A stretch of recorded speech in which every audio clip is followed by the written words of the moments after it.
սիրելի աշակերտներ, այսօր մենք իրականացնելու ենք մեր ինտեգրված դասը համաշխարհային պատմություն և ֆիզիկա առարկաներից։ Քանի որ մենք ընտրել ենք թեմա, որը կապված է և համաշխարհային պատմության և ֆիզիկայի հետ, և այդ մեր թեման ինչն է, ասատես Լրատվաշրջանի քաղաքակրթական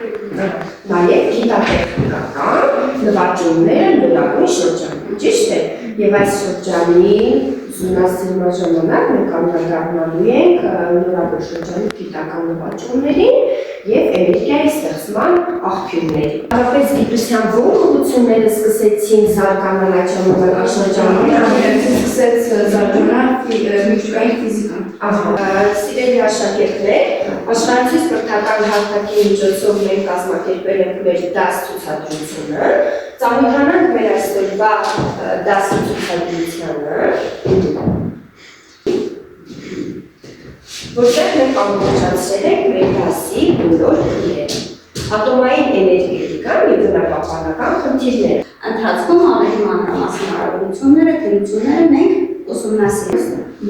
Երկրորդ համաշխարհային պատերազմից հետո աշխարհը մտավ նոր փուլ, որտեղ գիտությունը դարձավ ոչ միայն զարգացման, այլ ուժի և ազդեցության հիմնական միջոց։ Ատոմային էներգիայի ստեղծումը փոխեց պետությունների հարաբերությունները, տնտեսությունը և նույնիսկ մարդկանց մտածողությունը։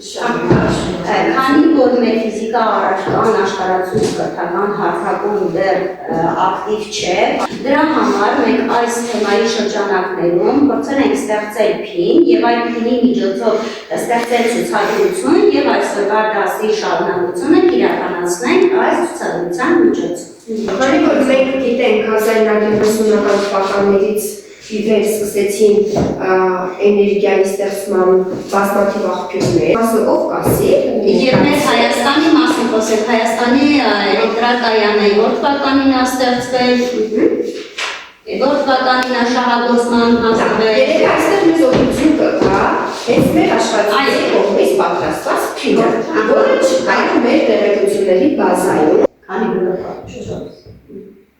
Եվ ով կասի, որ տոկոսն է Հայաստանի Հանրապետության էլեկտրաէներգիայի չափը ապահովում, որ տոկոսն է։ Ատոմային էներգետիկաները ներկայումս Հայաստանում ապահովում են էլեկտրաէներգիայի 40%-ը, իսկ մնացածը համալրվում է այլ կայաններով կամ Ռուսաստանից ձեռքբերվող էներգիայով։ Իսկ բացի ատոմային կայանի, ինչ կայաններ ունեն Հայաստանի Հանրապետությունում։ Հաղավումներ ջեկը, այգա հենց ատոմային էլեկտրակայանն է։ Օրինակ ջեկը դա որ էլեկտրակայանն է։ Ջերմային էլեկտրակայանն է։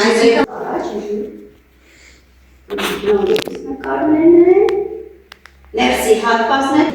ռադիոակտիվ տարրն է օգտագործվում էլեկտրական էներգիա ստանալու համար։ Ահա, ուրան։ Հայաստանի Հանրապետությունը ունի ուրան։ Որը ցայնականում ներդրումն է։ Ռուսաստանի Դաշնության հիմնականում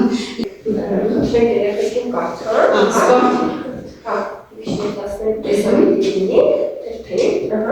Հայկական ատոմային էլեկտրակայան, Մեծամորի ատոմակայանը, Հայաստանում գտնվող ատոմակայանն է միակ հարավային Կովկասում, գտնվում է Երևանից մոտ 36 կիլոմետր արևմուտք Մեծամոր քաղաքի մոտակայքում։ Մեծամորի այգը սկսել է կառուցվել 1965 թվականին, բաղկացած է երկու բաղադրիչից, առաջինը սկսել է շահագործվել 1976 թվականի դեկտեմբերի 22-ին, իսկ երկրորդը 1980 թվականի հունվարի։ Արդյունքում ապահովվել է 815 մեգավատ հզորություն։ Հայաստանի բնակչության կողմից օգտագործվող էլեկտրաէներգիայի 40%-ը 1988 թվականի Հայաստանում տեղի ունեցած երկրաշարժից հետո ծագած անհանգստությունների պատճառով կայարանը փակվեց, սակայն Թուրքիայի և Ադրբեջանի կողմից Հայաստանի շրջափակումը, որը Հայաստանում էներգիայի պակասություն առաջացրեց։ Ասում եմ, հիշենք նաև միջավայրական կապույտություն, հիշենք այս պատմությունից այն թեմաները, որտեղ անդրադարձ է ատոմակայանին։ Կարող եք ինձ ասել, որ իրադարձության հետևանքով դադարեցվեց ատոմակայանի գործունեությունը։ Ով կասի, ասապես եմ 1988 թվականից Սպիտակ երկրաշարժից հետո ատոմակայանի փակվեց եւ գործարկվեց կրկին գործպականներ 1995 Շարունակենք ուսումնասիրել մեր ցուցադրությունը, հաջորդ սլայդը մեզ կտանի այն երկրները մեր հարևան, որոնք ունեն ատոմակայաններ։ Եվ առաջին խոսենք Ռուսաստանի ատոմակայանի մասին, կարելի է Ռուսաստանի էլեկտրոէներգիայի մեծ մասն արտադրվում է ջերմային էլեկտրակայաններում, ջերմերում ամենախոշորը Սարքուտ 2 ջերմն է, Սուրկուտի, Մարտի, Խանդի, Մանիսկի, Ինքնավար, Շրջանցքի կայանն աշխարհում առաջին այետն է կառուցված 1994 թվականին։ Հաջորդ հարևան երկիրը, որը որ ունի ատոմակայան, կարող եք ասել, որ հարևան երկրներից օրինացի Իրանը եւ նաեւ որը ունի եւ Թուրքիան, Իրանում արտադրված էլեկտրաէներգիայի գերակշռ մասը մոտ 94%-ը ստացվում է արդյունավետ հումքով աշխատող ջերմային էլեկտրակայաններից։ Ինքնին խոսում ենք ոչ միայն ատոմային էլեկտրակայանների մասին, այլ նաեւ տեղեկանում եք ջերմային էլեկտրակայանների մասին, չէ՞։ Թուրքիայում արտադրված էլեկտրաէներգիայի կեսից ավելին մոտ 58%-ը ստացվում է ներգրվող եւ արդյունավետ հումքով աշխատող ջերմային էլեկտրակայաններից։ Երկրում ամենախոշորը Զոնգուլդարքի մարզի Չատլանզի քաղաքում գտնվող ջերմային էլեկտրակայանների համալիրն է, բաղկացած 2790 մեգավատ ընդհանուր հզորությամբ, Իսկ մենք արժեքները ո՞րն ասում ենք, Ասենք առաջ, մենք օգտվել ենք աշխարհացույցի դինամիկ սկրինշոտ հնարավորությունից եւ հնարավորություններով դուրս ենք բերել Առավելություններն ու թերությունները այեկի համար ասել։ Եվ այս թերություններով առանձնացնում եք մի մասը ճիշտ պատասխանները, մյուս մասը սխալ պատասխան։ աշխատանքի համար պահանջվում է վարելիքի ոչ մեծ քանակություն։ Սա նրա առավելությունն է։ Աշխատանքի համար պահանջվում է վարելիքի շատ մեծ քանակություն։ Սխալ։ Այսինքն մյուս մասը չէ կարող է ասել։ Իրանի։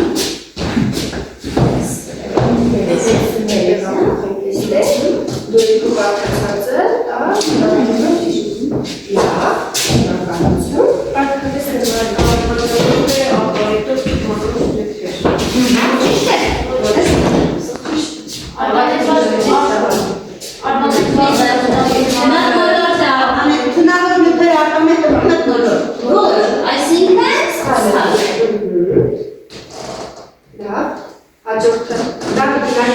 իրականում այդ բլոկներից, որ այսպես ասած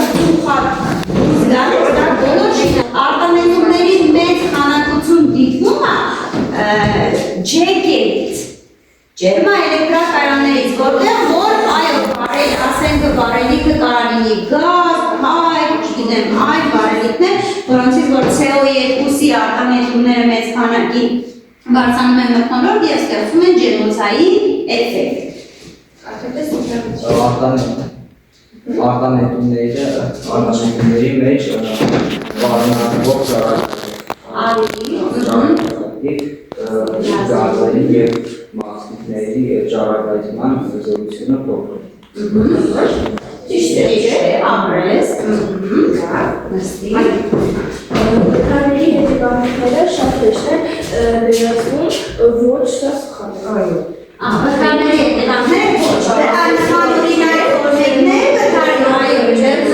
Համեմատած ջերքի հետ էկոլոգիապես ավելի մաքուր է, ճիշտ է։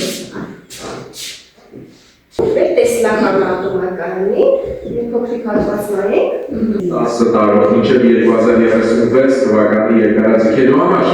այսօր Երևանում կայացած Հայաստանում ատոմային ոլորտի զարգացմանը վերաբերող համաժողովին հայտարարեց հայկական ատոմակայանի տնօրեն Մովսես Վարդանյանը։ Եվ իրեն աշակերտներ, դասի ավարտին մի փոքրիկ հազարարություն, կրկին, քանի որ դուք ծանոթ եք աշխացույց կրթական հարթակի